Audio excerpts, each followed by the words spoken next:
called the seine net. If you look right here, we have donut looking things, and those are the top of the net. They're going to be floating in the water. At the bottom of the net, we have lead weights that are going to be dragging across the creek bed. And then in the middle, we have the thing called the perks. This is where we're going to catch all the fish, kind of like in a big bag. Allie and I are going to grab each end of this net. We're going to drag it on the sides of the bank to create as much space as possible to catch all the fish.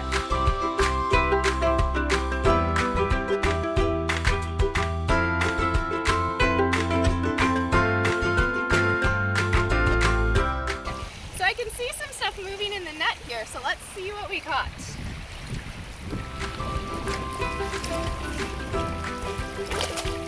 Oh, yeah, we got it, guys. All right, sweet. Look at him!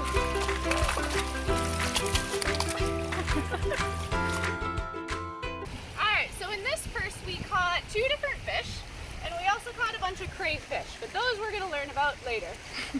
So the 2 fish that we caught are both the same species of fish. They're both called white suckers. So we've got a really big guy right here, and a little bit smaller one right here.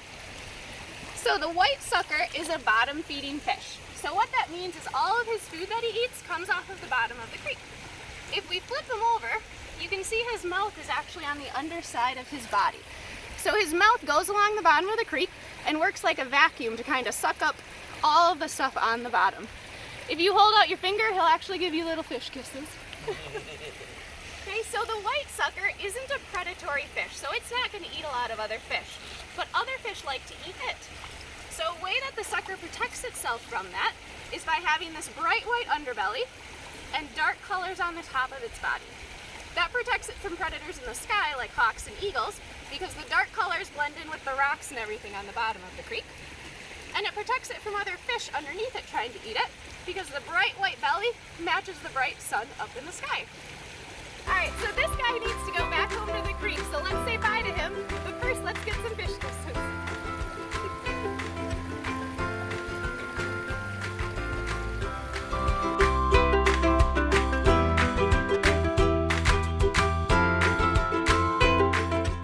Another little guy that we found here is called the Johnny Darter. Johnny Darters are native to Wisconsin. This little guy likes to hide underneath rocks, and he darts out super fast to grab his prey, which is where he gets his name.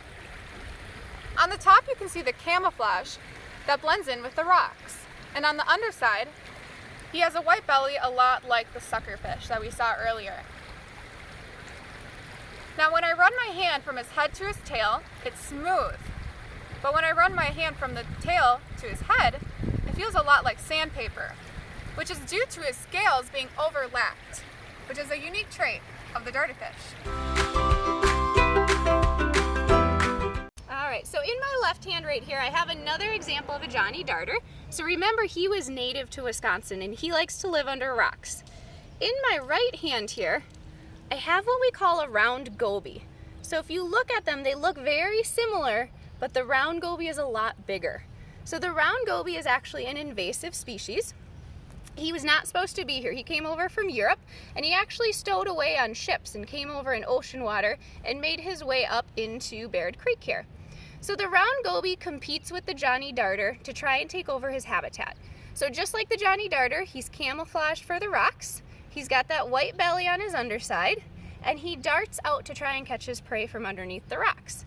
These guys, though, are really bad for our habitat because since they're so much bigger, they eat a lot more than the Johnny Darter does, which means that they kill a lot more things in the environment. So these are ones that we're actually trying to get rid of in Baird Creek.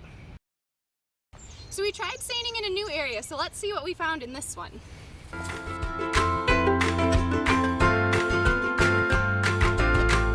Another fish we have here in Baird Creek is called the common shiner. You can see where it gets its name. Right here, the scales actually come off and they look a lot like sequins. You can see its big eyes, that's watching out for the predators, and this is a really common bait fish that you'll find. There's lots of them here in Baird Creek for sure. And a fun fact about them is that if you want your feet and your hands to have your dead skin taken off, just put them in a bucket with all of these fish. another example of a fish here in Barrett Creek is called the creek chub. Creek chubs are native to Barrett Creek and they're very common here and kind of live all over. So the ones that I have here are pretty small in size, but these guys can get to be up to 12 inches long. We're gonna put the little ones back here. So an easy way to identify a creek chub is with the line that goes down their body. They usually have a darker black line, and they've got a little spot on the tip of their tail. And if you see their dorsal fin up, which is the fin on their back, they also have little black markings on their dorsal fin. So these guys like to eat insects and other small fish in the creek. And a fun little thing about them, if you look at them straight on, they've got a little mustache on their upper lip. We hope you enjoyed this week's episode of Trail Talks with Acacia